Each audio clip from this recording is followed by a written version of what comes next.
Om Namo Narayana. Welcome back. Today we're looking at Chapter 1 in Radha Carana's final book, Drop Your Science.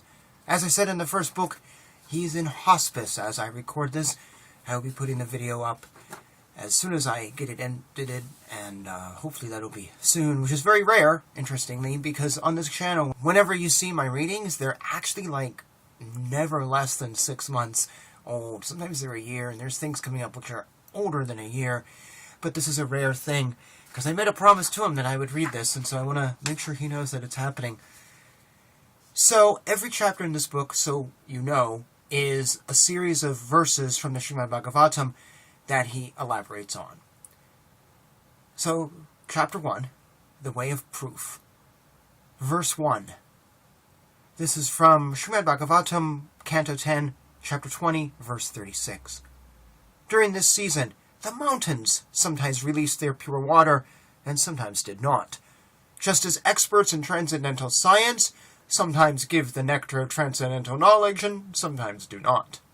Of the 6 seasons, the rainy season is likened to an auspicious time, analogous to the Lord's representative giving transcendental knowledge. However, during the autumn, the Lord's representative, seeing the situation, may remain silent. In the autumn, trees lose their leaves, and stand non-blooming as a stump with bare branches and twigs. What then is the point in giving out valuable information to people in this non-receptive state?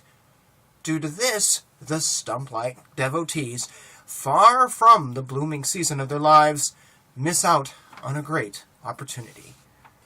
Verse 2. Question. One may ask, what is the need for this book?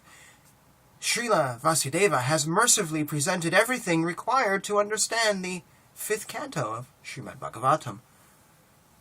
Answer. This book is useful in that it offers a portion of the truth concisely. Those who are serious students may understand the codes of Srila Vasudeva, while those who do not have the capacity may benefit from reading elaborations. Abridged versions that support the original teachings of the Master may be useful to both types of devotees. As I am a dying man, already having been led to the divide, I have agreed to write this book to please the Lord, though I am not capable of anything. Verse 3. Comment. Of the 8 ways of accessing truth, Sabda is the first and foremost, and of the Vedic literature, Srimad Bhagavatam offers the highest knowledge. Thus, Vasudeva's perfect teachings are my life and soul, and should also be that of every devotee. The importance of this verse is found in the following teachings of the Mahajanas, and never deviating from them.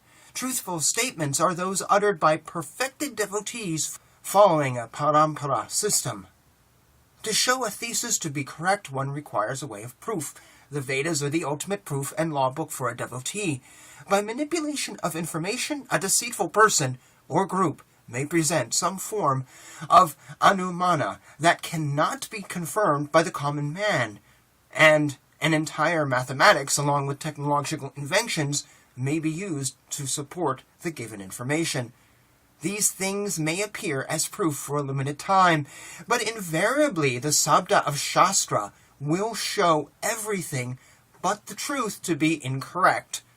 It is for this reason that we devotees are staunch followers of Srila Veda, Vasudeva, and thus protected from the tricks of the demons. Anumana may be used to support Shabda, but never to supplant the ever-truthful teachings of the sages. The source of all knowledge is the Vedas. Thus, if the Vedas make an unambiguous statement, it must be accepted. Verse 4 from Srimad Bhagavatam, Canto 2, Chapter 3, Verse 19.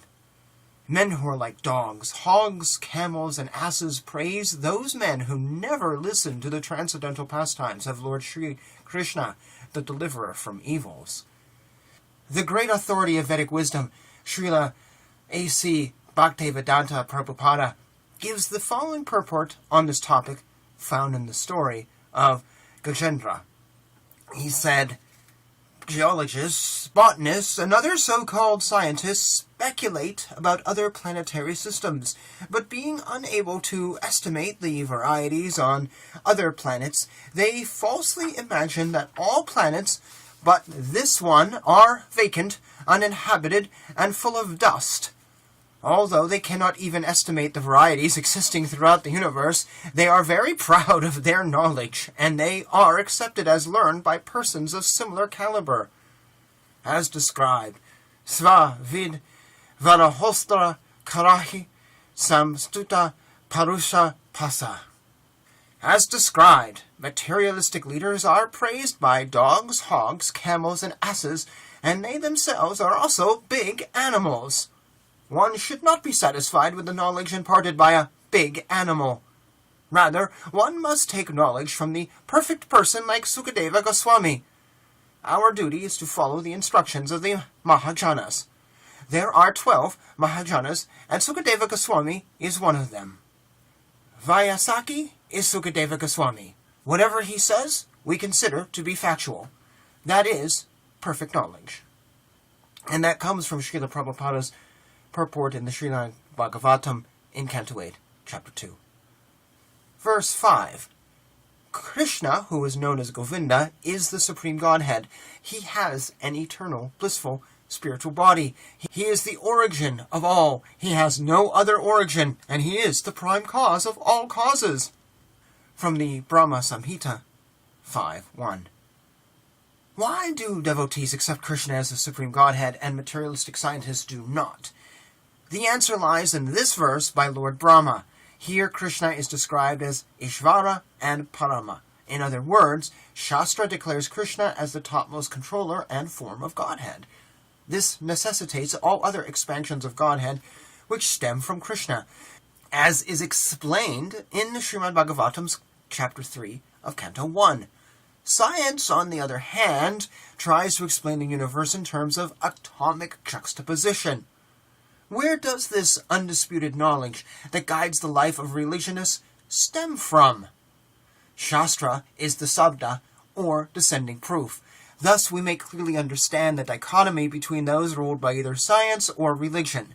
It is therefore concluded that any devotee following the Parampara system and accepting the words of Shruti Paramana Veda Vasudeva, who declares Krishna to be supreme, should also accept every other verse presented by the same truthful author on behalf of the pure sages.